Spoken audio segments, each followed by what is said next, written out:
snack has played a huge part in my training camp. The protein, the ZMA, everything, the pre-workout, it's played such a major part in my training camp, keeping me healthy, keeping me recovered, keeping me feeling good, strong, and ready for my next workout.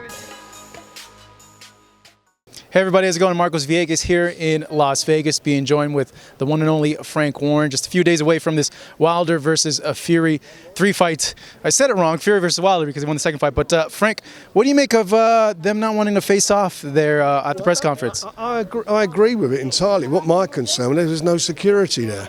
And we didn't want, what's the name? Canelo and Caleb Plant situation? None of that, and there was the girl there, but there was no security. So you can't just, the girl, it probably means well, but I don't think she's a boxing person to just say, oh, you two guys face off and there's no one there. You know where that's going. We all know where that's going. That's going to be a bang like that. Someone comes off the stage, you got no fight. And it was just before that they were getting quite heated with their words and they were going backwards and forwards and so forth. So, it's the correct thing to do. And obviously I'm sure they'll do something at the weigh-in. It'll be a different scenario there because there will be some security in place. In terms of the things that were set up there, Wilder has maintained his allegations against Tyson Fury. You've been in boxing for so long. What's your take and your experience as well with all that? I like Deontay, but I really felt that he made a fool of himself. All the different things. And Tyson said it himself. If I put a knuckle duster in my hands, you were there and wrapped them and watched the commission sign them. So there's a conspiracy between everybody to do this. I mean, please, it's beyond a joke. And what were the other things? His suit of armour and this and that. He got beat by the better man. But take it back to the fight previous. First one. Yeah, the first one. Did Tyson bitch or cry about a terrible decision that it was, that he won the fight and didn't get the result? He didn't get on with it. He's a man. He got on with it and get onto it. That's it. Rather than be a crybaby, you got your night on the 9th of October here, MGM. Deontay, go and show them. You go and show the world that you're the better man. It's as simple as that. Don't try and come out with the rubbish he's come out with. I think it's very sad for him to do that. Very disappointing. He got beat by the far better man on the night, who did the first round of that fight. The last fight was the 13th round of the first fight because Tyson got off the floor. And I watched Deontay. As he went down, Deontay was doing the old cutthroat. And as he got up, his jaw dropped because he didn't think he... And by the end of the round, Tyson was on top. And then the first round of the next fight was a continuation because he won every round after that. Why do you think he's maintained with that? I think because in his mind, he's got to try and... maybe that's how he justifies his loss. I don't know. I mean, people say things, don't they? Sometimes people don't admit the truth. They're deniers. I mean, what he did with Mark Breland, I thought was terrible. Mark Breland should have been congratulated. In years to come, I hope. I read somewhere he said he's not ever seen the fight back. Well, he should watch the fight back because he would then pick up the phone and apologise to Mark Breland. Mark Breland did the correct thing in doing what he did, and he will applaud him. It's all very well these guys earning millions of dollars. In later life, they want to know where the money is, what bank they put it in, and how they can spend it. Not be suffering from the effects of taking beatings. Mark Breland done the right thing.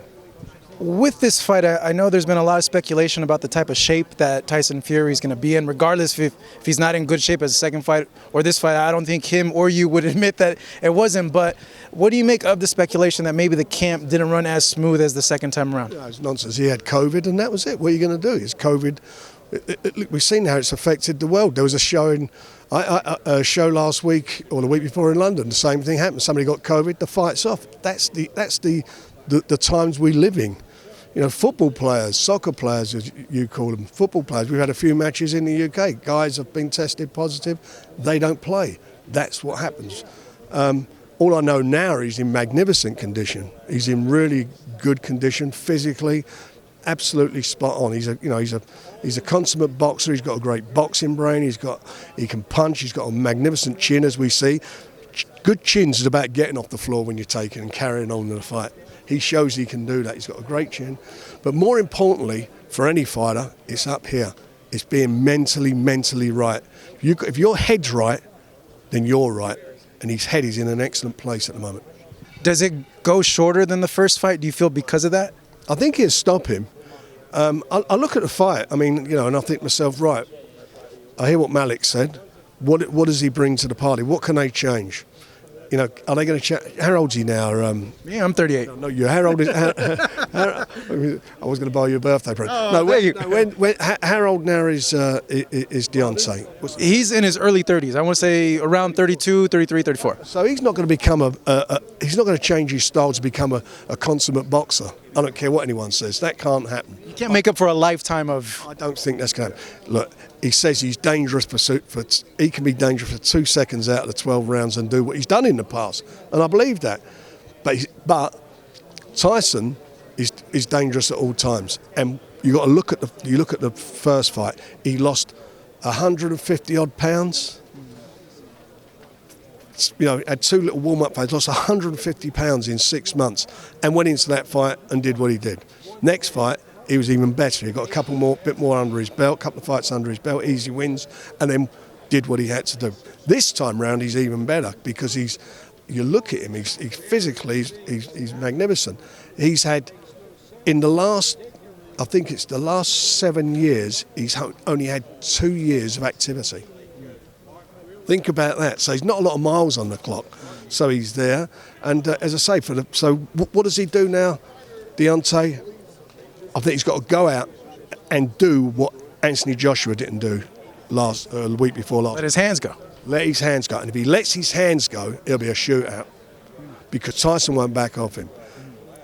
It'll be about the centre of the ring, and then you're going to get something extremely exciting. Because I think that's all he can do. I don't think he can beat him any other way. He's not going to outbox. If it gets to 12 rounds, there's only one man going to get his hand put up because he'd have outboxed him. But I really do think Tyson will do the same as he did last time and stop him. Speaking of the heavyweights, and you mentioned Joshua and Usyk, what's your guys' positioning now if Tyson wins this fight in terms of getting an undisputed champion? Well, I think that's up, as far as the WBC is concerned, it's up to them to allow that to happen. They're talking about the Dillian White and Wallin fight being basically the winner of that becomes the mandatory, unless I think we can get a unification fight away. Is there any way to just just go right into it? The only way you can stop it is by Joshua giving up his claim for a rematch, which I think he should do because he ain't going to beat him again. If I was Joshua, I'd say, let me fight Tyson next, because it's the only chance of that fight happening. So we've still got these couple of fights to get out of the way, and then hopefully if we can get the big unification fight, and if they have to go through all their contractual or governing body commitments, then it'll be sometime next spring. But that's the goal for you and for Tyson. He wants that. He wants to fight. He wants the biggest fights and fight the biggest guys out there. And as long as he wants to do that, we'll be there to try and make it happen. So how do we avoid what happened with the Joshua situation with this now Usyk being the champion? Keep winning. Just keep winning. Because if you don't win, you're out of the game. In terms of Tyson matching up with Usyk, how do you see that stylistically, them matching up? I think they've got similar styles. They've both got fast hands. They've got really good boxing brains. I just think Tyson would just be too big for him. And I think, I think what Usyk has is the same as what Tyson's got. They're both road warriors. Both won their titles away from home. Doesn't bother them. They're not fazed by it. But I think if the two of them get it on, I just think that the size will matter. And you always say a good big un will beat a good little un, and I think that will apply to that fight if it ever gets made. I totally agree. And Tyson's just a little bit more fluid. And then you add the extra weight. Because Usyk had come to fight. He's a warrior. Did Tyson mention to you that he messaged Joshua about wanting to train him? Was that true, or was he just? I don't know where he sent in the message, but let me tell you, he couldn't do any worse, could he? Now, turning the page, another fight that a lot of people want to see. What's the latest with Tommy and Jake Paul? And it sounds so weird to talk to you about, Jake Paul, but and to me, look, they're quite close, and I hope they get it over the line. There's goodwill on all parts now to make it happen. How close? I think it's very close. Yeah, I hope so. Announcement imminent? No, there won't be an announcement until it gets signed. But I believe there's a real will to make this happen. So you don't see any like potential like roadblocks or anything that like a final hurdle to get it done? This is boxing. Who knows? But I hope not. I hope not. I really do believe there's a will to make this happen, and if it does, it's going to be quite an exciting scenario. Something I never thought I'd be involved in, but it is what it is in this day and age we live in. What do you make of Jake Paul? Like the fights he's had, the skills he's shown, the opponents he's fought? Look, I appreciate anybody who gets into the ring and their endeavours, and obviously he's made a tremendous. He's got a tremendous name and an attraction because of what else, from not for boxing, from his other exploits and things he's done in his life. But the bottom line of it is he gets in that he goes into the gym, he works hard, and he gets into the ring, and he's done everything that's been asked of him in the ring. Tyson's brother, he's what's he had now? 5 fights, I think it's 5 or 6 fights. He's a novice. They're both novices from that perspective, but he, back in the UK, has got a tremendous following. I think he's got about 4 or 5 million followers. I know that Jake's got, was it 20 odd million? I'm not sure of it. I'm an old geezer. I'm not too much on those things, but he's got that. And Tom is he's quite a big star back in the UK. So I think it'll get tremendous coverage, and as long as it's a good fight. It should be quite entertaining while it lasts. I don't think it'll go the distance. I really don't. One of them will go. I don't know. It's confusing because you see the last performance that Tommy had, and you could think, okay, that's the reason why Jake wants that fight because of how he looked against a smaller guy. Yeah, I can see that. I hear what you're saying. So Tommy's got a lot to prove and go out and do, but I believe he can do it. Thank you so much for watching this video, and make sure to subscribe for more videos of your favorite fighters over here on Fight Up TV, and give us a follow online as well at Fight Up TV on Twitter and on Instagram. We appreciate it, guys.